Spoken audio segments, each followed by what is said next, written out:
Hello बच्चों, तो आज अपना अगला टॉपिक भी हमने मोशन के बारे में पढ़ लिया। रेस्ट मोशन का रिलेशन पढ़ लिया, मोशन के टाइप पढ़ लिए कि तीन तरह से हम मोशन चलता है भाई, कि अपना ट्रांसलेटरी है, सर्कुलर है या वाइब्रेटरी है। तो अब आया कि भाई मोशन है वो डायमेंशन के अकॉर्डिंग भी उसके टाइप होते हैं भाई। Types of motion, types of motion according to dimensions. Types of motion according to dimension. Dimension के अकॉर्डिंग जो मोशन है वो तीन टाइप का होता है भाई हमारा। तीन टाइप में पहला टाइप है वन डायमेंशनल मोशन। वन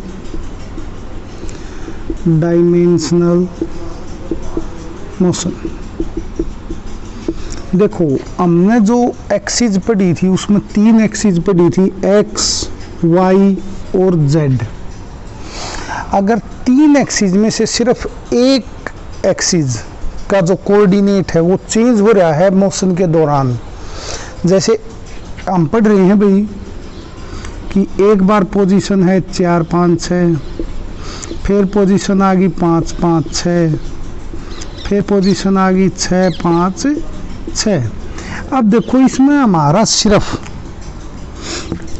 एक कोऑर्डिनेट चेंज हो रहा है, बाकी सारे क्या है भाई, सेम टू सेम है।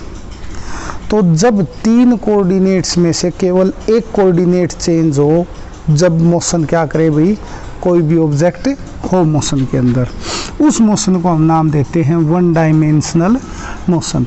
जैसे बस moving on a straight road, एक बिल्कुल सीधे रास्ते पर बस चल रही है, ट्रक चल रहा है, कुछ भी है, एक स्ट्रेट पाथ का जो मोशन है वो वन डायमेंशनल मोशन होता है भाई। सेकंड है टू डायमेंशनल मोशन। ये भी एक आसान सा है भाई कि जब तीन में से दो डायमेंशन, दो कोऑर्डिनेट क्या हो भाई, चेंज हो। जिस तरह से हमारे पास है 4 5 6, इनमें से दो चेंज हो, 4 की जगह 5 हो गया, 5 की जगह 6 6 7 6। इस तरह से हमने देखा कि भाई दो कोऑर्डिनेट चेंज हो रहे हैं, 4 की जगह 5 आ गया, 5 की जगह 6। इस तरह से ये चेंज हो रहे हैं। दो अगर एक्सिस चेंज हुए, दो कोऑर्डिनेट, तो उस मोशन को हम बोलेंगे भाई कि वो मोशन कौन सा है, टू डायमेंशनल मोशन है। तो टू डायमेंशनल मोशन क्या होता है भाई, जो बॉल ऑफ बिलियार्ड देखा हुआ, एक खेल, टेबल के ऊपर बॉल डाल दी और एक लकड़ी से उसको इस तरह से मारा और वो बॉल एक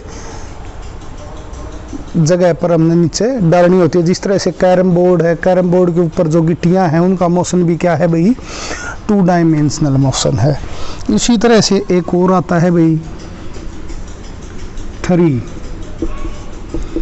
डायमेंशनल मोशन, तीन डायमेंशन का मोशन, जिसमें तीनों के तीनों कोऑर्डिनेट चेंज हो जाएं। यानी कि शुरुआत अगर 4 5 6 से हुई, अगली बार 5 6 7 आ गया, अगली बार 6 6 4 6 5 4 आ गया, जो मर्जी। यानी कि तीनों के तीनों हमारे क्या हो रहे हैं, चेंज। तीनों के तीनों कोऑर्डिनेट क्या हो रहे हैं भाई, चेंज। जैसे मोशन ऑफ काइट, पतंग है वो आसमान में उड़ रहा है, तो वो आगे भी जाओगा, पीछे भी जाओगा, गोल गोल गोते भी खाओगा भाई। वो सारे मोशन क्या है भाई, थ्री डायमेंशनल मोशन है। अपने कमरे के अंदर मच्छर मक्खियाँ हैं वो उड़ रहे हैं, तो वो थ्री डायमेंशनल मोशन है।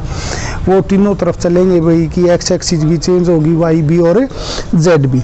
इसके बाद कि हम अगर शुरुआत करना चाहें कि भाई हमारा जो वन डायमेंशनल मोशन है वो यानी कि एक स्ट्रेट लाइन का मोशन है, उसमें एक दो प्रॉपर्टी रहती हैं भाई, ठीक है।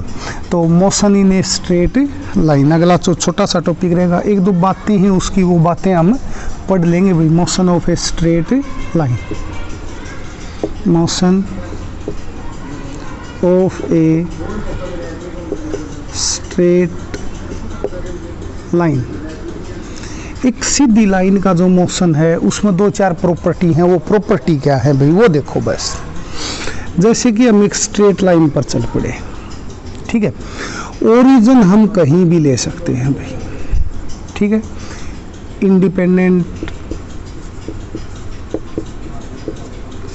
Independent on choice of origin,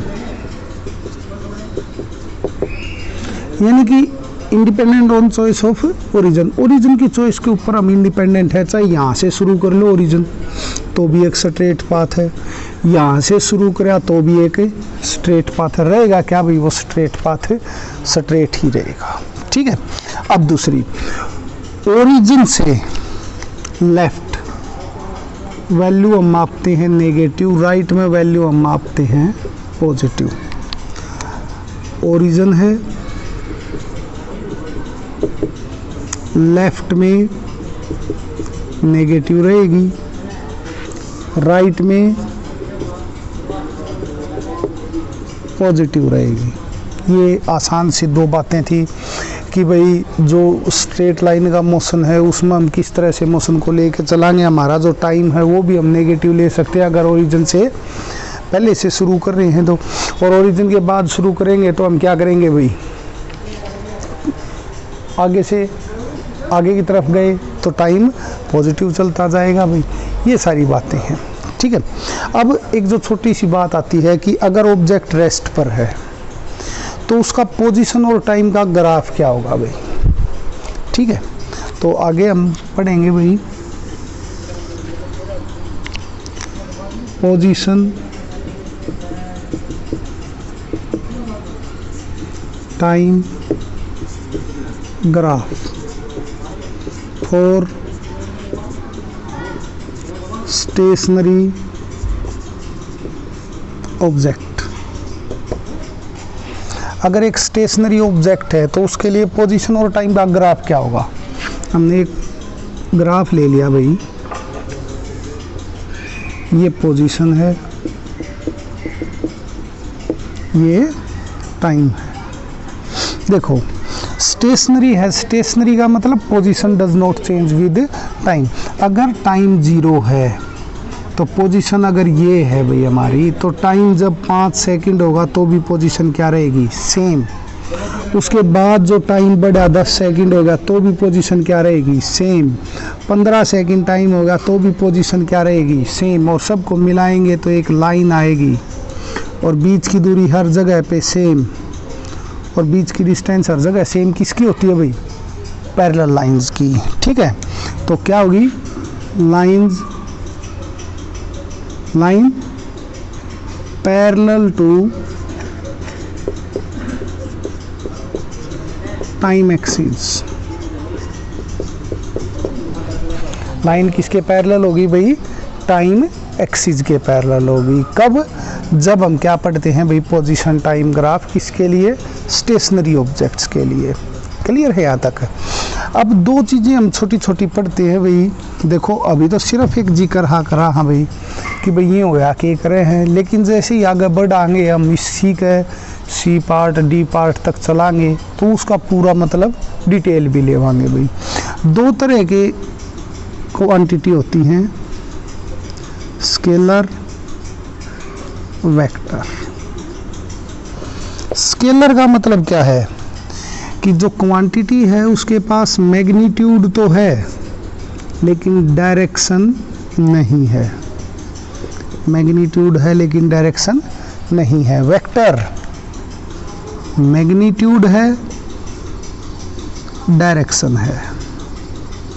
जिस क्वांटिटी के पास दोनों चीज़ें हैं वो क्या है भाई, वेक्टर है। और जिसके पास डायरेक्शन नहीं है वो स्केलर है। जैसे टाइम 5 सेकंड, किस तरफ 5 सेकंड, लेफ्ट या राइट, कुछ नहीं बताएगा भाई, सिर्फ क्या बताएगा, टाइम 5 सेकंड।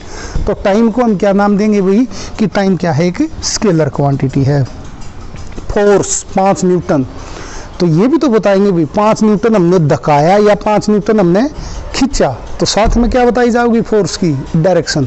तो इसलिए फोर्स को हम किस में गिनते हैं भाई, वेक्टर क्वांटिटी में। जिसके पास डायरेक्शन है वो वेक्टर, जिसके पास डायरेक्शन नहीं है वो स्केलर। तो ये एक अपना छोटा सा टॉपिक था भाई, आशा करा हाँ आपका समझ में आया होगा।